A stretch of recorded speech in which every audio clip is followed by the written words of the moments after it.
those of you. So love for you to continue interacting with our FastTrack team. And if you haven't familiar with the FastTrack team, please take a look at what our team does for our customers in the meantime. So to the topic today, I want you to kind of think of some of these numbers. We have many times in our public communication, if you're working with Microsoft, you're working with your friends and partners and implementation teams, really love to go out there and talk about the magnitude of amount of features that we release. So what you see on the screen here is actually 486 pages that are in our release plan for Dynamics 365 for just the release wave 2, which is coming this October.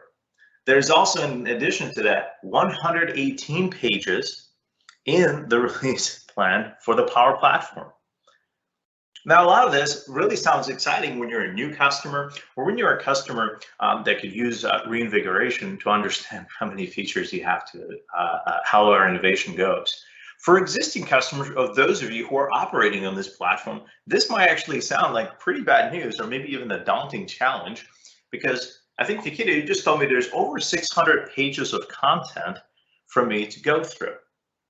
I'm not sure I might even have time to address that. So with that, I potentially maybe even need to start contacting my friends in Microsoft or looking for ways to delay this kind of an update.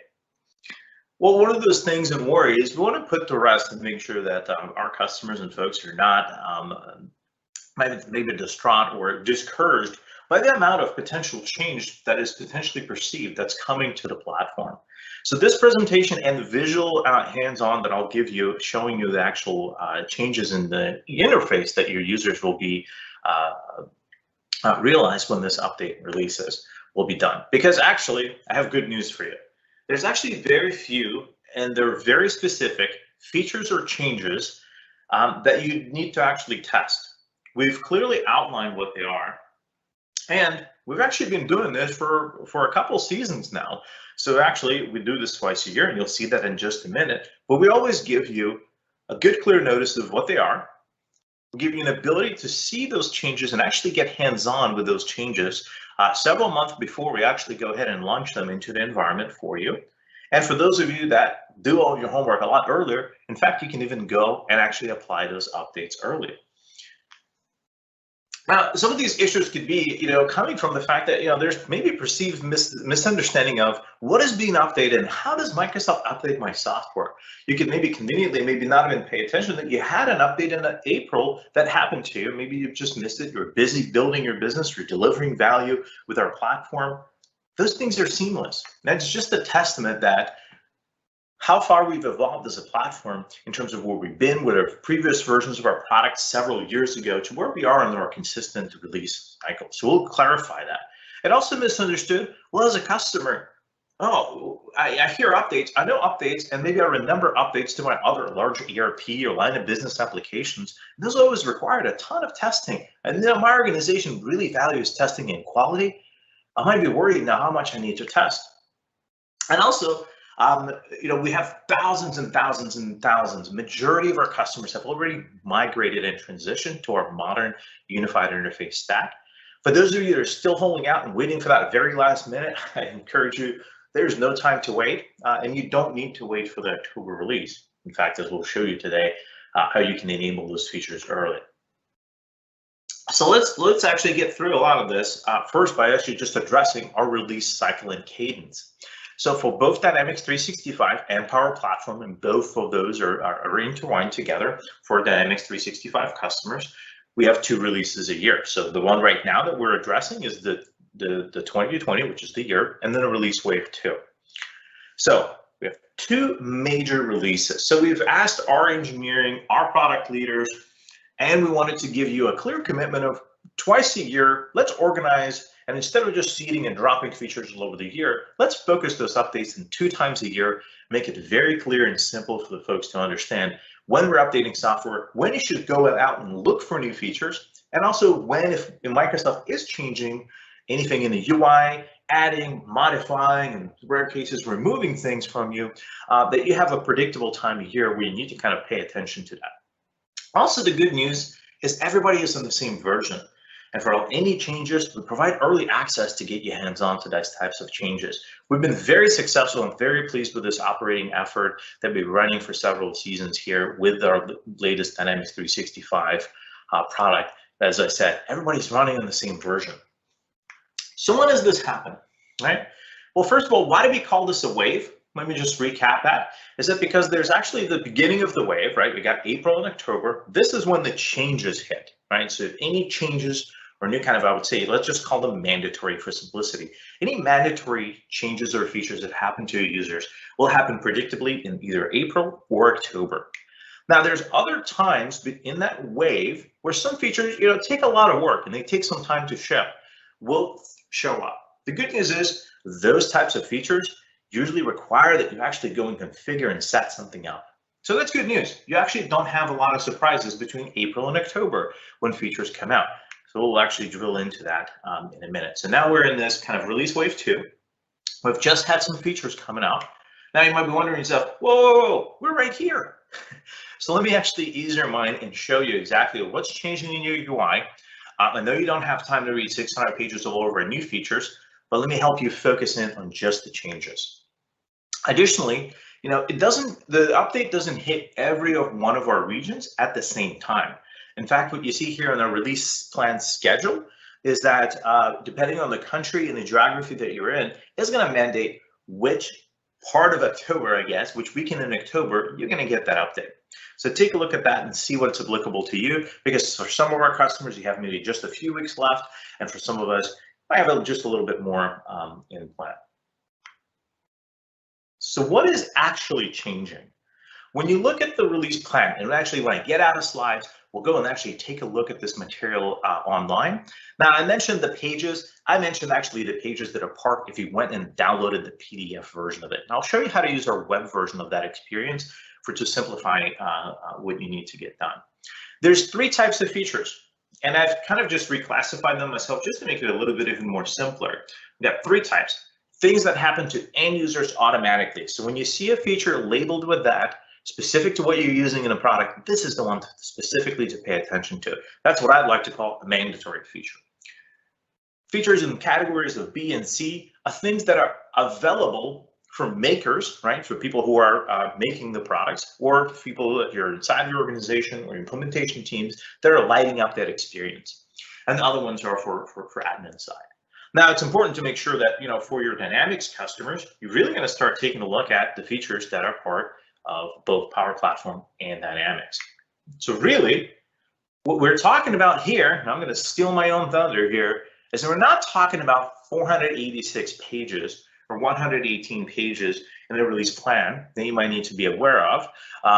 We're actually talking about, and I know the numbers here are different, actually 26 specific features in Dynamics, and 26 even sounds large, but that's if you're literally using all of our Dynamics 365 products and Dynamics 365 for apps scenarios, and only 7 features in the Power Platform that are part of those mandatory category. So that's actually not so bad. And even that 26, I'll tell you when we'll take a look at the release plan in just a minute, actually gets even smaller depending on your specific use case of what you're doing with Dynamics. So we're going to come back to slides because we're going to want to see what are we actually talking about here. So I'm going to switch back to my desktop. So first of all, just going back to that advertisement, Dynamics 365 FastTrack Tech Talks. We have plenty of them. We're always releasing new content and best practices and material here that's additive to our customers. So take a look at that, that link that we provided, and this recording of this presentation, if you like it, will go up here as a recorded content for you to be able to share and link and repeat any time. Okay, so let's look specifically at these release plans online. So let's make sure this is running. Okay, so we have 2 pages to take a look at. We're going to take a look at the Dynamics page first.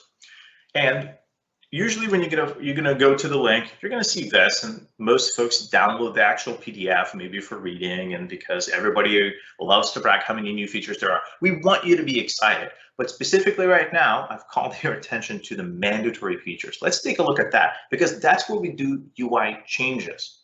So just again, because UI changes that happen mandatory to your users are very important for you to be addressed. In most organizations, a change to a button or a feature or something shifting on the screen or UI changing is a big deal event. And we understand that. That's why we go out and actually communicate this plan early to you. And this release plan was released, we keep updating it, so that's why it says January.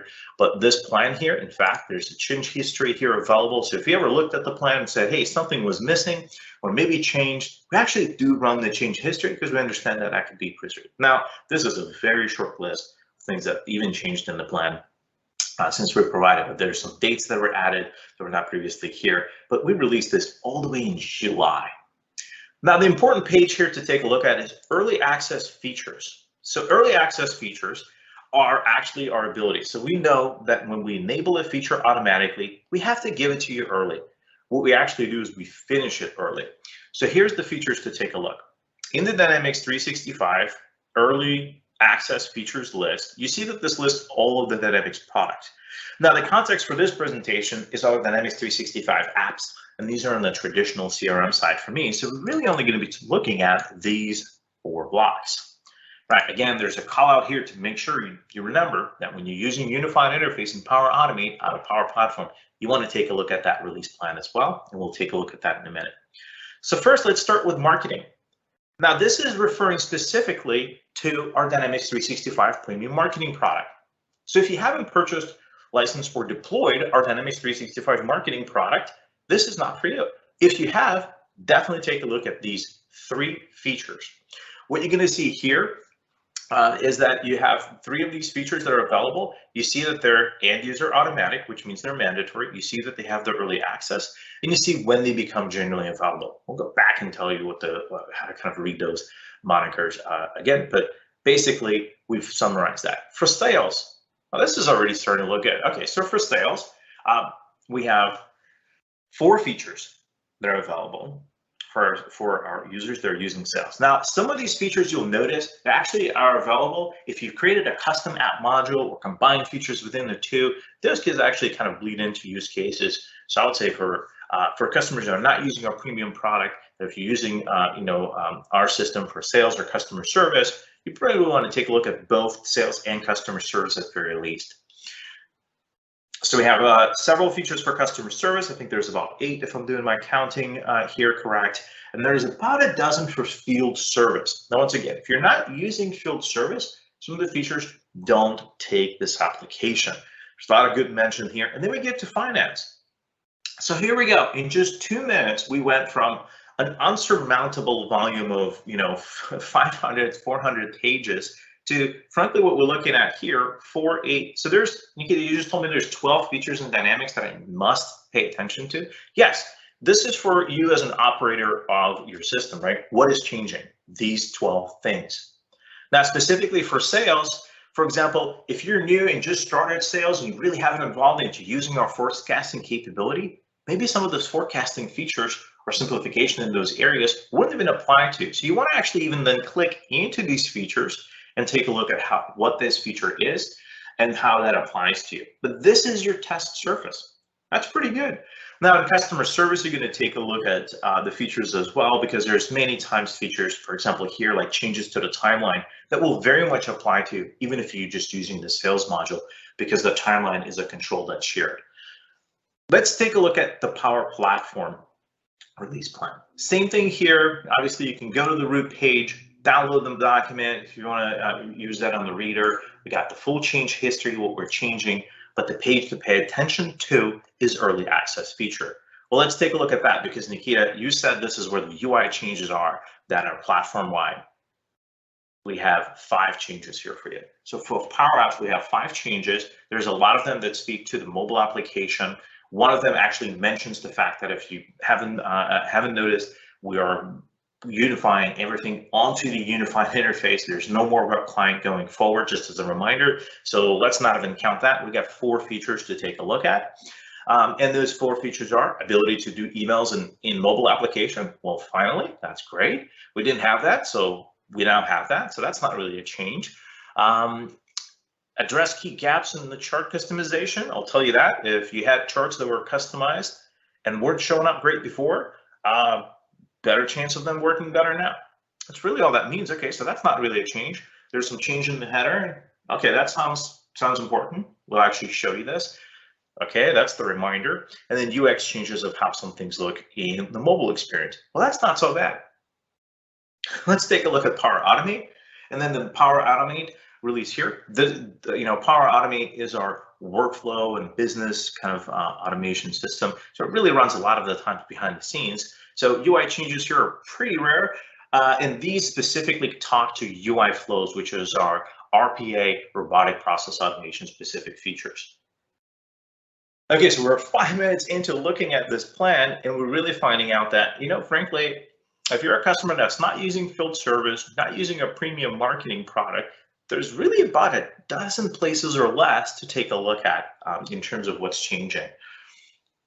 So let's actually take a look.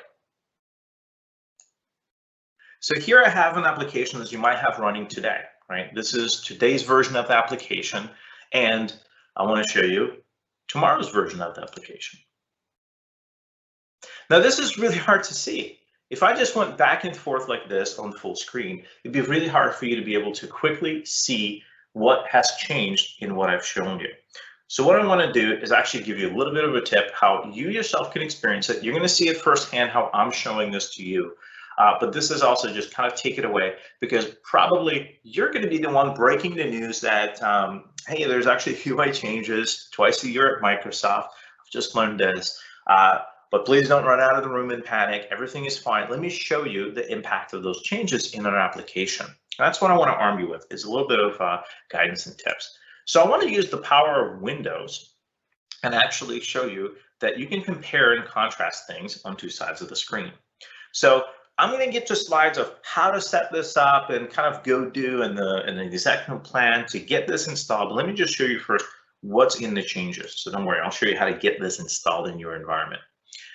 So Nikita, you said this is the new one. So what I do is I have my Windows key on my keyboard and my arrows right on my keyboard as well. And I can hold down the Windows key and go right. And this presents me the capability to select what's on the left side of my screen. And I'm going to select another window.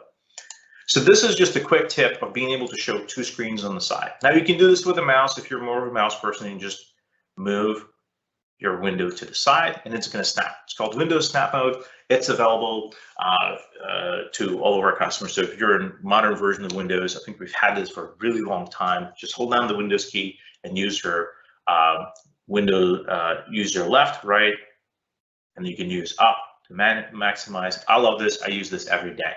But I found that this is actually a really nice way of being able to show 2 things at a time. So what you're going to do, and I'll show you exactly a plan, is we recommend taking an instance, take like your test or your dev instance, and this is where you're today as is. Go make a copy of that, which is what I'm showing on the right, and go ahead and enable those features, right? And we have this what's called early access. Told you, when we change UI, we know you want to try that on hands-on and know and understand the impact to your users. So we actually give you an ability to turn that on early. And we had this available for about 1.5 months at this point or so. So I've done that here, and I actually want to demonstrate why it's so important to have a copy later. So, but at this point, it's still pretty hard to tell the difference of what's new. Well, I'm going to go and break down and actually show you one by one. I'm going to start on top right. There's a slight change here. My name is Nikita Polakov, so you see NP available here. Pretty much a negligible change. Now you see that this is slightly different than what this looks like if I'm maximized. There's a few more controls and buttons. That hasn't changed. This is just our overflow capability. It's doing what it's supposed to do here just fine. I'm going to go back and actually minimize this again. Okay, so that's still fine. One of the things that's changing here is that if I go and start navigating with my experience, okay, really don't see a lot of changes here so far. This is why it's so important to have the same system. Now here, sometimes when I'm doing this panning, you see things get off alignment, and that's okay. You can just realign them back and forth, because what you want to show, and I want to show to you, is that things haven't dramatically changed. In fact, maybe some of you are sharp-eyed, you're noticing some things here in the header. I'm going to get to them in just a minute. But my system is here. My system is operational. The only challenges I might have is if you just go and, let's say, set up a trial, or take one of your old sandboxes you haven't updated, and you show them this side by side to somebody, what is the first thing a business user is going to notice, or a stakeholder is going to notice? There's a difference in data. So you don't want to be in a situation where you're showing, two different systems, really, because it might actually take away some of that suspension of disbelief. You might start worrying about, well, did it change business logic or my filtering? You don't want to be in this situation where I actually have a system that has two different sets of sample data. This is going to start getting a user really worried about maybe potential other changes or breaking the business logic or something else happening under the covers. I assure you it's not.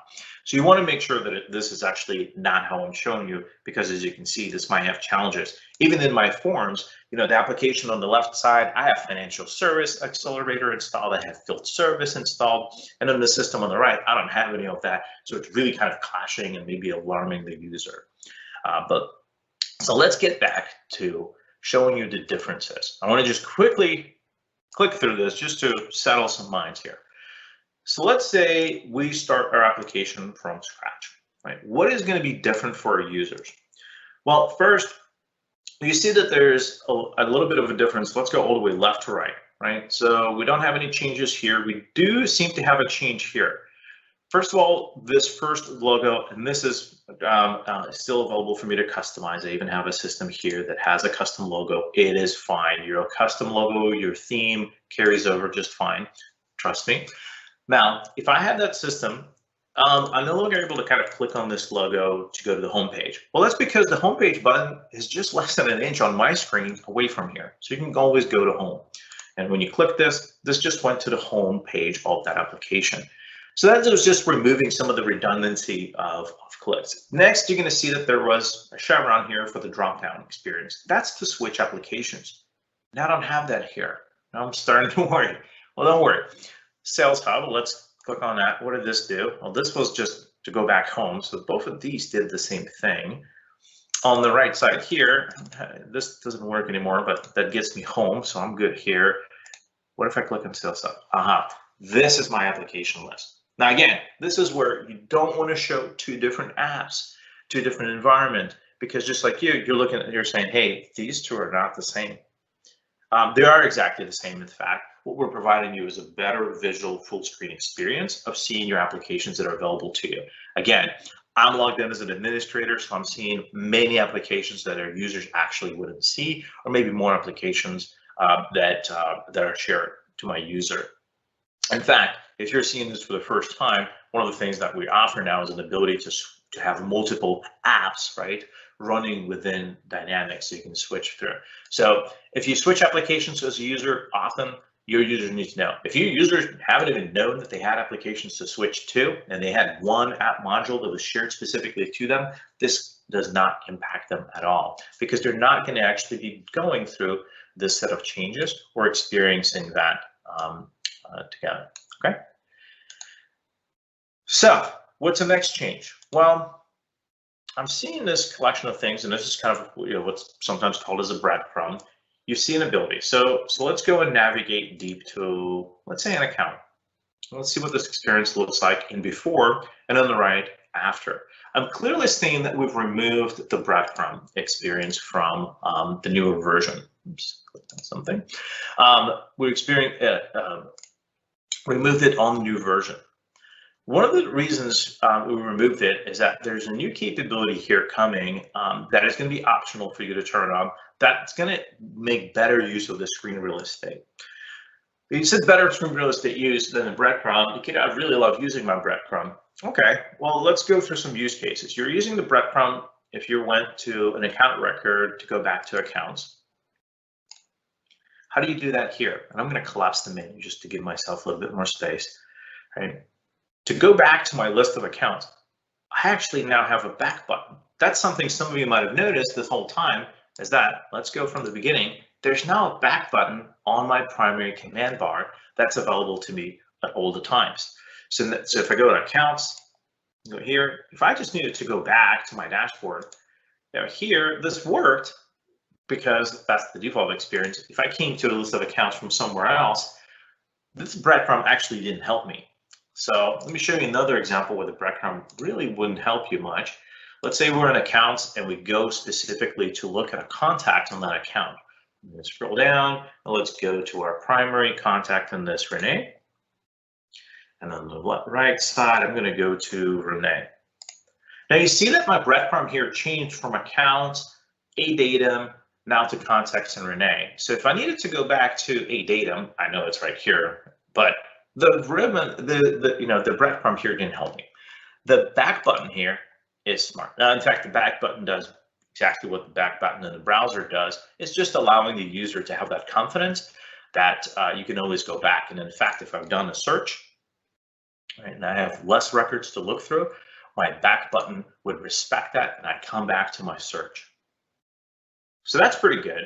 That's all available here. So that's a change. But what's that feature Nikita talked about that might use better real estate here? Now that feature is not mandatory.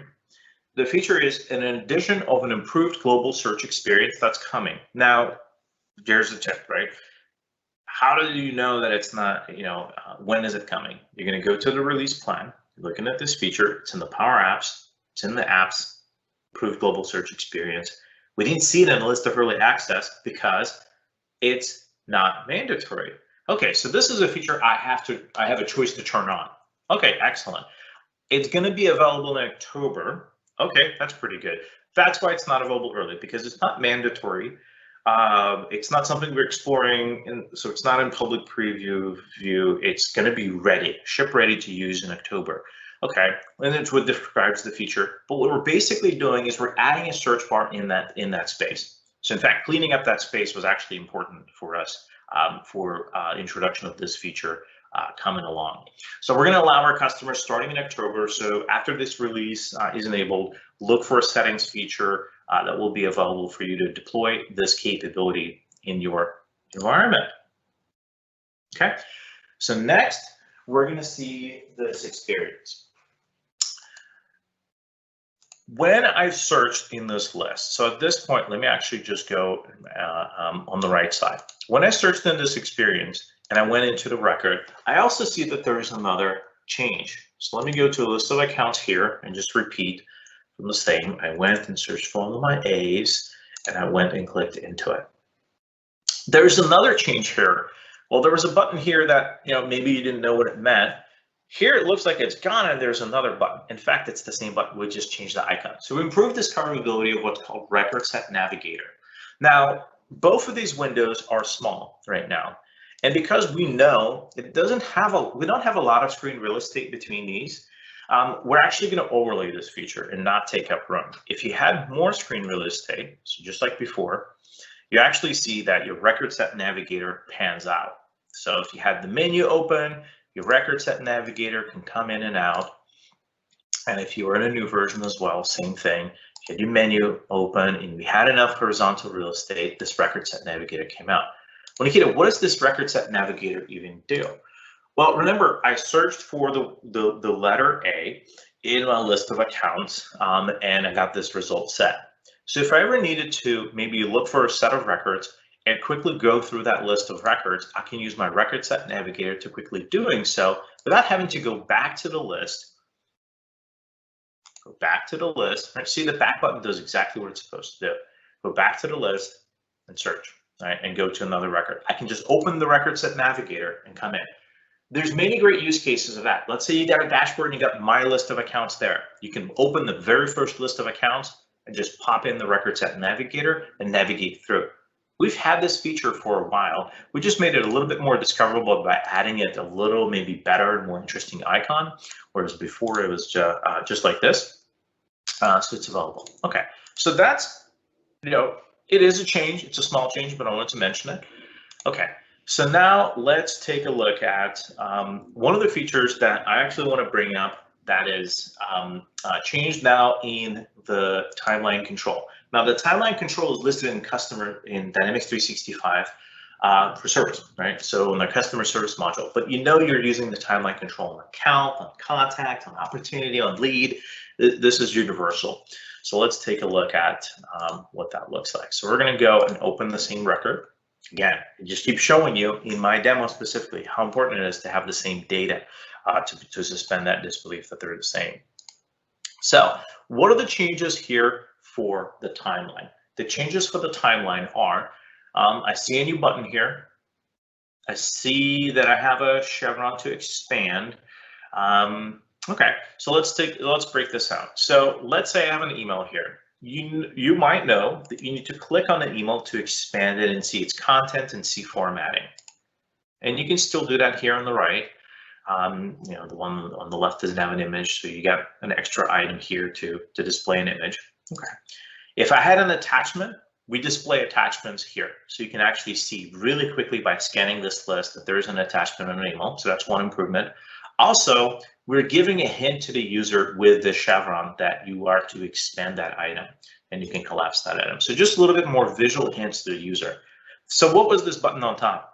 Expand all records. Okay, now I can actually go ahead and expand all my records instead of having to click each one of the items. That's pretty neat. Okay, so just very small usability change. So we're like 10 minutes into the demo. I'm not seeing earth-shattering UI changes, Nikita. And that's kind of the point. We make evolutionary changes and improvements. But we know sometimes, and specifically in some organizations, it's really, really important to know every time there's a button added, every time there's a major change, there's a new button here, there's a new buttons in the menu, that you're prepared to understand the changes. That's why we publish it early, give you the ability to apply this hands-on, and provide an ability for you to turn this on. Okay, so here's one other change. We've added an ability for you. As you know, we now have formatting in our notes. We now can do inline images in notes. That's really great. So that's one of the changes that's also noted in the timeline. Now I want to actually change tracks. I want to show you a combination of what you might have missed as a change and an improvement to an email experience. Now you can go to the app module settings for the sales and go to the app settings and turn this on. There's a documentation link for this that's linked out of the release notes for this. There's a new email experience. When you're in the timeline specifically and you want to create an email, you will now have an ability to compose that email superimposed right on top of the screen. And you're saying, what's the benefit of that? Okay, I see minimize, I see maximize, so I can get more full screen. I see that I can close this. Okay, this is not too dramatic. Well, some of the improvements to the email are insert knowledge article. That could be useful. Insert templates. Convert this email to a template. Okay, that's useful. Insert a signature. Okay. Well, one of the things here that you might notice is, especially if you're passionate about email and dynamics, is my signature has an image. So now we have an ability for you to easily add images to your signatures. If I inserted a template, I'm going to select a template for an account. My template is going to have an image. So we introduce the capability to easier allow you to introduce imagery in your template without having to find out how to upload it or go look at a bunch of blogs and ways to do this. We've made it very easy for you to be able to do that. Okay, that's offering experience. Why is this thing floating, Nikita? Well, one of the reasons why we believe, and this is an option for you to turn off and use, is that you can navigate. So if I'm looking at a datum and I'm writing them a reconnect email, I want to go on potentially and, okay, you know what? I can't see my contact. Let me minimize. The email is still here. I'm still writing it. I'm going to go to the primary contact of Renee to look up something I need about Renee or the last case. I know Renee had this opportunity. Now I'm able to navigate my experience, right? And still continue writing this email. So I can say, you know, dear eDatum, Renee, right? And then I can mention something specific out about our interaction in notes or something like that while writing that email. This is the power of that, or I can just go completely to home and go look at my dashboard, do something else, and I can finish and save that email later or go save and send it from here. So it's an optional experience. It's pretty nice to be able to do that, and hopefully you enjoy that and take advantage of it. The mandatory part of features includes the ability to easier manage and create templates. What that means is you do have to switch your app modules here, but when you get to the service module, there's email template and signature templates. They work on both of the applications. So if we go now to the signature template, we get a modern editor. We're not jumping back to an older admin experience to manage this or going in personal settings. And as you can see, I've got in my ribbon here, I've got an image button. I can quickly go where before you had to kind of finagle your way and figure out how to host an image, you can just go and browse and provide an inline image from your computer. That's pretty nice. And be able to insert it, format it, whatever you need to do right here within this experience, save this template, and now this is ready to go for me as a signature. Now, email templates, as you know, one of the best things about email templates is that you actually have dynamic data as part of the template. And we bring that capability to the modern unified interface with this release. So here, as you can see, I already showed you the image. Similarly, this works the same, but also we now introduce a capability, obviously, that is important and sold to the email templates is to insert dynamic text. The insert dynamic text experience is modern as well. You've got an ability to provide default text. You see the entities that are related and be able to provide and navigate that experience in a more meaningful, modern way. So that's great. So we went over the new email experience. You can turn that on and turn that off, which is the email experience from Timeline, which allows that superimposed way. The email template creation and email signature creation is available there. There's one more change that's available in our system that your user are going to see. And that change, as we talked about, it's even in the introduction of a new feature or a new button, we have to tell you when that happens. When we have an experience here, where we see a new button appear to you as a user, we want to make sure that you're prepared for that. So if we go to our account, I'm on the new one here, and I open an account, there's export to PDF. Now, without reading it, you might assume that if I click this is going to export this page to a PDF. It's better. What this is allowing you to do is take one of the document templates that you have for this record type here, it's account summary. First of all, be able to see the preview of that template and be able to do 3 different things distinctly with them. You can download it to your computer or mobile device if you're accessing this in a mobile device. You can email it, which means you can actually attach it to an email, or you can save it to Dynamics, which will take this PDF. This will take this document, convert it to a PDF, and attach it as a note to this very record that you're on. So it's a new button. It just appears here. We wanted to just make sure that we note it in the release plan so you as an administrator, maker, or owner of an implementation are aware that this capability exists. So this is where combining it with that email experience is fantastic, because now you're able to see that you've added it to an email as an attachment, where the final piece of what's changing I wanted to show you is that our attachments are easier than ever to see on an email. You see that we've added this account summary attachment to this email. We see the size of this, and we're able to continue writing that email. We can close this, minimize this, and continue on with our day. So that's really wrapping it up. I said there's basically about a dozen features here that are part of it. Now, I didn't get into changes in service or changes specifically to forecasting capability. Please go ahead and do discover those on your own time in your system. So let's get back to the slides and talk about how to turn this on, some timelines and things like that. But before I do, I want to leave you with one little bonus thing. So when we switch applications, you might notice that I had a second customer service application. This customer service application, while it might feel like it's part of early access or something that's showing up, it's not shared with the rest of your users. You can go to manage roles and check. This is something we're starting in preview since August. It's available to you to experience now. It is going to be GA, which means generally available, ready to use in production, and ready to allow users to see in production instances starting in October. The way to use this application, I want to give you a quick tip here, is that this is kind of similar to an omni-channel experience, but let's say your service workers are always working on multiple things, and who doesn't multitask, right? Well, okay, this is different, Nikita, but where's my menu? I know I've customized my customer service app. There's no menu. I don't see cases. I don't see articles. I do see this, okay, and I'll tell you that you can customize this. Okay, so I go to my just traditional list of cases. Okay, so this is just unified interface. I'm really doing much. Let me try, is there like opening? So if I hold down the control button on my keyboard and open a new tab, now I can see a new case. Okay, this is interesting.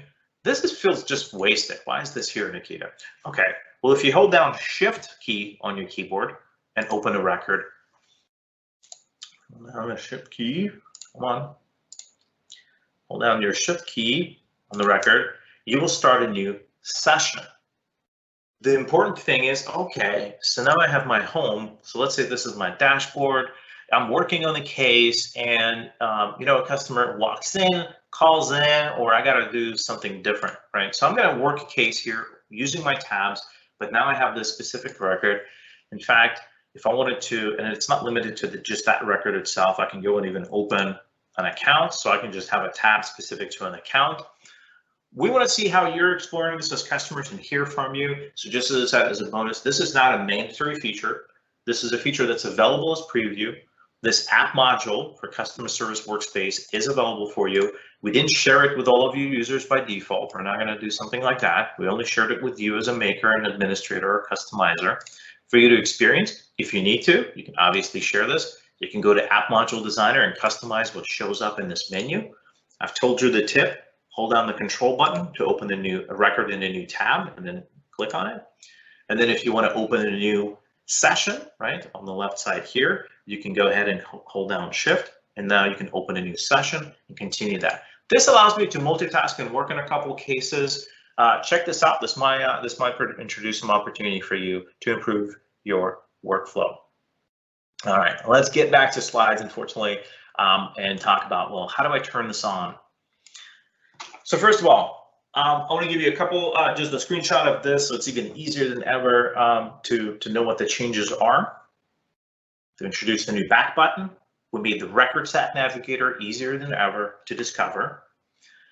There's another set of mobile changes.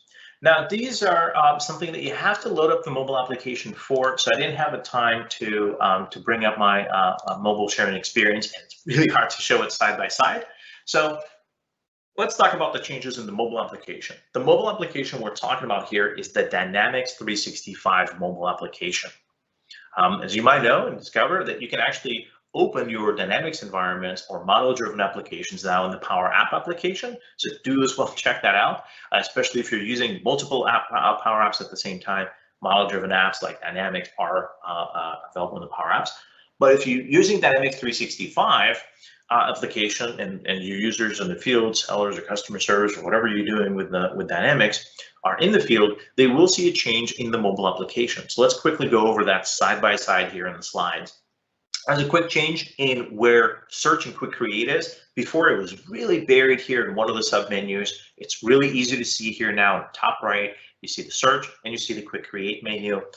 There's a lot of kind of gesture and swiping capability that's introduced. The menus look modern, easier to hit. It's just a joy to navigate. It feels like, just kind of what you expect from consumer apps. You see that kind of seasonal update. It's all modern. It's all very much at home with how your applications navigate. The new command bar enhancements, that's basically what, the ribbon, if you're a customizer, will refer to, moved from the top, where it was kind of hard to reach to hit that save button. You always had to go to the overflow, obviously, to see more. Now it's on the bottom, easier than ever to reach, updated, easier to see icons. You hit on more, you're going to get that pop up with the rest of those items. Here's our awesome create or email as PDF feature that we talked about from the UI. See, a lot of these features and capabilities are going and available to you across all of your interfaces of unified interface. The navigation, simplified, improved, cleaner, fresher, still my navigation. We don't change what we put in it, we just change how we present it. In the lists, just a little bit of a simplification. Again, we move that command bar, easier for you to discoverability. So the first few of those things like search or others are available there within the list. There's, again, that command bar is on the form. It's one of the things you want to use on the form, right? So that you create PDF or email, an account snapshot while I'm facing a customer, doing it right from my mobile device is easier than ever because it's easy for me to reach that button, and I've got that create PDF capability. Okay. As we talked about, finally, we bring the email capability to your mobile device because unified interface is available on mobile. Well, let's recap when all these things happen, right? Let's get back to the release notes. We talked about there's 3 dates on every feature, right? Preview, early access, and general availability. So public preview, like if you're seeing the date for that, that means when it's ready for you to explore, right? Test, but it's not production ready for sure. Early access, that's reserved for all of our mandatory features because we need to finish that early. And general availability is when it's ready. So if you kind of combine those two, right, you're looking at something like this, right? That PDF button we talked about in my demo, it's end user automatic, which means it's just going to show up. You don't do anything. It's just going to show up for you in October. And we give it to you as early as August as part of our early access. Right? This early access, kind of a lot of misnomers about it. Because we have mandatory features, we finish them early. We finish them early to give to you as a customer to apply in your test environment, test, do any change management that you might need to do for your users. But if you are ready and you don't have any impact to your implementation, you're ready with your training campaign, or you're rolling out unified interface to all of your users and you don't want to come back to them just a few weeks later saying, hey, by the way, really quick, there's a change in the menu, you can actually apply this today, right, to your environment. We're confident about these features. We finished them early and available to you. So we have that in the doc so you feel safe that it's available for you to deploy to production. Just make sure you actually test this. And here are the 2 links to actually go ahead and read these features and capabilities. How to actually apply this early access early, right? There's actually 2 things that happen when you apply this update early. There's feature control bits that kind of light up a lot of this new UI capability. But also, if we reduce new capabilities and add new controls, we need to ship them as part of our native solutions. You can't undo this. That's why we really ask you to take the time to test this in a parallel environment.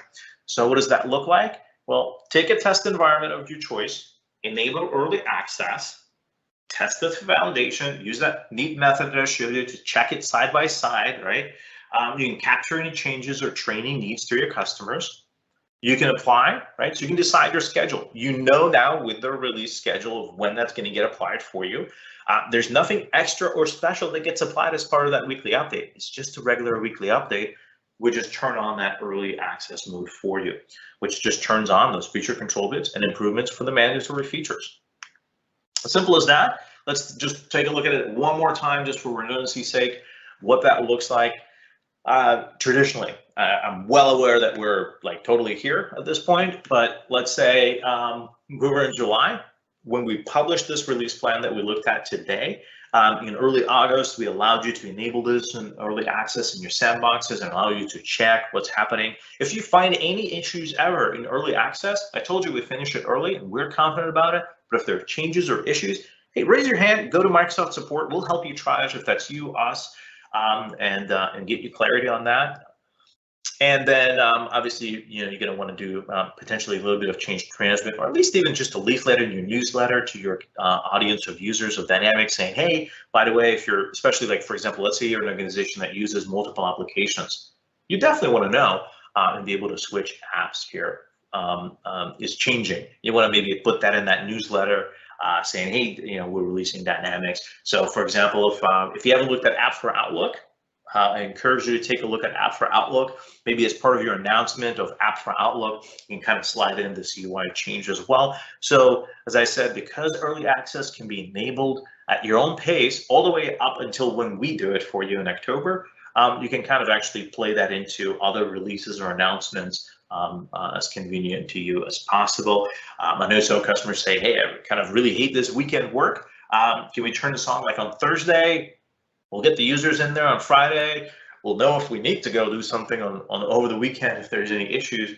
But it shouldn't be something like so unpredictable that you do it on production. If you turn this on Thursday, get your users in there on Friday. Everybody's confident. Everybody has a good weekend. So again, you can turn this on yourself. So again, I wanted to recap where we are in terms of the release schedule here for the mandatory update. So the features that I showed you, right, those 26 features, if you're completely, wall-to-wall, marketing, sales, service, field service, Power Platform here with using your UI flows, you've got the 26 plus 7 features to explore. If you'd like to a deep dive on, early access, how do I apply it? What should I be testing? Nikita, you just said there's weekly updates. I was not aware that that was happening. Take a look at this session. There's a session at Ignite, not this one coming up, but Ignite from last year, where myself and my colleague Karina have recorded for you. So that's still out there on YouTube. It's only 20 minutes, really quick. But for those of you, or if you're kind of a decision maker saying, hey, I need to send my folks, and how do I install this, Nikita, again, take a look at this dedicated session related specifically about, as a Dynamics operator and owner, what do I need to test, and how do I apply these updates? There's nothing changed since then. We're operating in this method for some time. So at this point, really, I wanted to remind you of the Dynamics 365 FastTrack Talk series. This session and others are posted in our gallery. It'll probably take us a little bit of time to get this one wrapped up and get it posted, but take a look meantime today what's available in that content. So I wanted to get to a couple of my peers and see if we had any questions or call out any prominent things that folks might have called out. But at this point, I really wanted to, on behalf of FastTrack and Microsoft, thank you for being a customer. Thank you for taking the time to learn about these UI changes. Hopefully, I know it might have been somewhat anticlimactic for you, but I wanted to explain to you some of the changes in the UI and make sure you're ready and had an example plan to give and apply this in your environment and get your users ready, provide that confidence. So let me take a look really quickly through the notes here on what was asked during the session, and we can maybe call out any important aspects as well that we see here. So there are some roadmap questions around customer service workspace that I showed in preview. If that's replacing unified service desk, we said time and time again, if we announce deprecations, there's actually a deprecation page. There's at this time not a plan. USD has a specific purpose, right, for unified service desk for application unification that requires the desktop capability. While we're providing omni-channel capability on the web, right, for interacting with chat agents and virtual chat and that kind of a VoIP and all those things together, this new customer service workspace is allowing you a taste of that without maybe getting in the omni-channel bandwagon yet. But either one of those existing isn't signal of any changes in our unified service desk strategy at this time.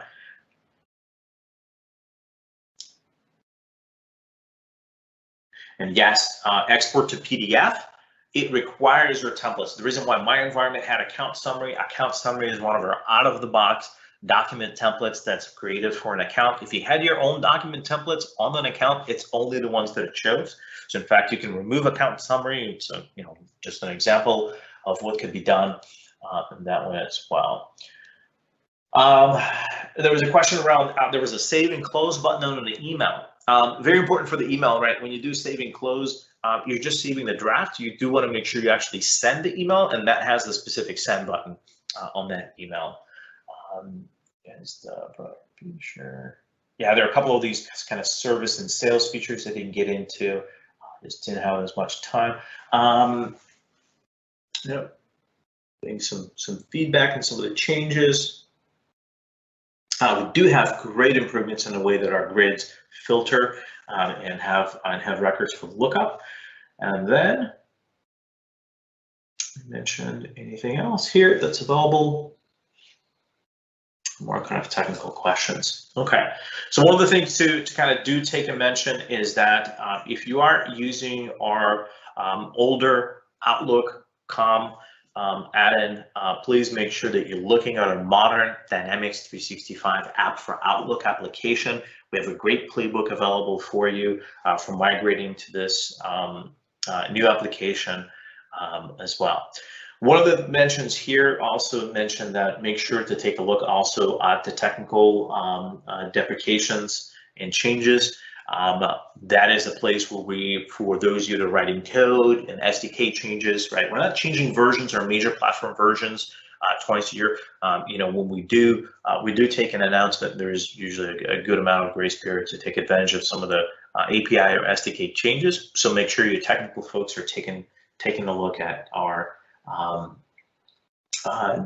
deprecations and changes page on the SDK. I think with that, I don't have any other questions. If any of my peers here on the line that were helping out with questions, of anything else that was brought up offline or any other feedback, we can chat about that. Otherwise, again, I thank you for your time. We'll stick around for just a few minutes if you got any few questions remaining that we're answering on chat. Nikita, on the product picker, is there something that we can share for reading? I don't have it configured here that I'm prepared to present.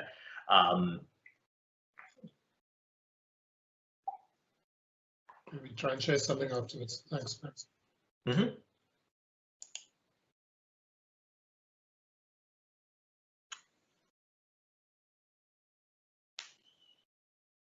Anything else? Hopefully this was exciting. Hope you're encouraged to go ahead and try this in your system. I will say, obviously communicate and contact your IT, side of the house if you need help with, copying an instance and deploying it, and enabling early access. All of this is documented and ready for you. If you run into challenges, Microsoft support is here to come take a look at that and give you an opinion, saying, hey, is this a regression on our end? Is this a bleep in a service, or is this something you need to go and fix? We're really good about that triage with you, and we